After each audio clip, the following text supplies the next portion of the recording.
Hello everyone.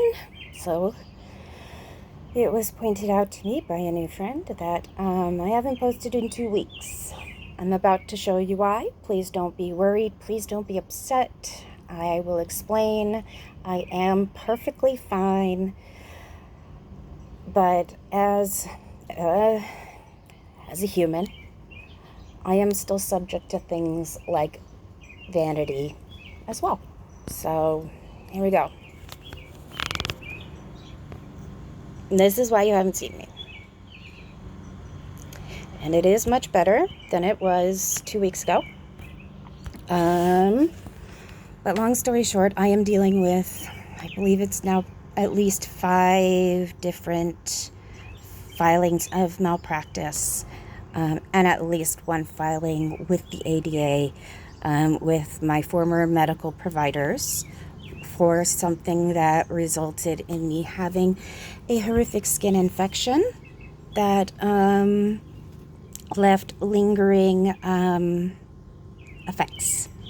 Basically, it left behind little itty bitty teeny tiny. You probably can't even see any, but it left these itty bitty teeny tiny dots, and they're smaller than a pinhead.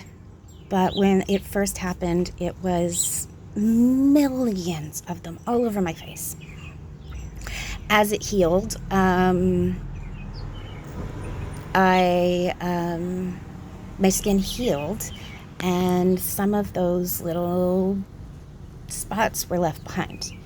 So when my skin healed over them, I'm sure my body was slowly doing whatever it had to do to get rid of them. But in the meantime, there were a good number of them still underneath the surface. Now, since I have fibromyalgia and a lot of other problems, anything that increases my stress, anything that triggers any of my autoimmune disorders, it causes inflammation. I'm already on a ridiculous number of anti-inflammatories, and I can't take any more. If I do, it starts to become actually really dangerous for me, so health-wise. So, right after doing that last video, I scheduled with my new medical facility. The next day, I saw, or on that Monday or Tuesday, I think it was on that Monday, I saw the doctor. The next day, I saw the dietitian. And I had gone back to eating some things that weren't on the diet because I just needed to eat. So I was eating a lot of fruit still. It was a lot of whole fruit, but some greens, and I managed to get a little bit of some kipper snacks down, but it was hard. It was really hard. And then I saw the dietitian, and I found that basically my diet didn't have to change much at all. No sugar, no dairy, no red meat, limited meat in general, and that's about it. Other than that, I was eating the right foods. The problem was my inflammation is bad because I have so many comorbidities. So started eating good again, and I was so happy. And then I got some devastating news. My very favorite person in the whole wide world is my grandmother. She raised me for the first 2 years of my life and is everything to me. She's the only family on my mom's side that I really still talk to right now. And she went into the hospital with a heart problem. So I was upset. There was also an incident where somebody touched my service dog, and in a way they were asked not to.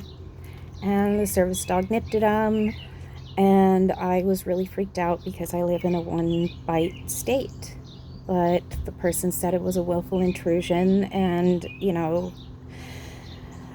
nothing's really going to come of it, except for, I have to worry about my service dog ever biting anybody ever again, because if he ever does, he can be labeled as a dangerous dog, and then he can't be my service dog anymore. It would just be impossible. And I also think I had a couple of other things going on, maybe even a celiac contamination, whatever it was. I had a huge fibromyalgia flare, and a bunch of the little dots started to burst under the skin.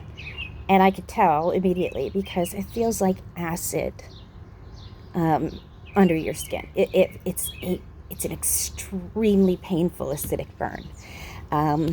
And some of them, like this one here, ruptured almost immediately.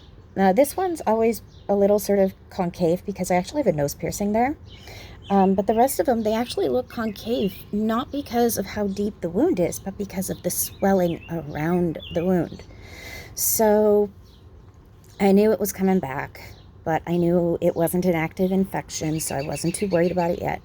And then on Sunday, I woke up and this area was really, really tender. And within just a few minutes of waking up, I'm like, there is something like on my cheek. There's something blocking my vision. And I went in and I looked at the mirror and I realized it was my cheek, because my cheek had swollen up into my field of vision. And as I was now awake and sitting up, I was also starting to get swelling in through my lips, and it was starting to impede my speech.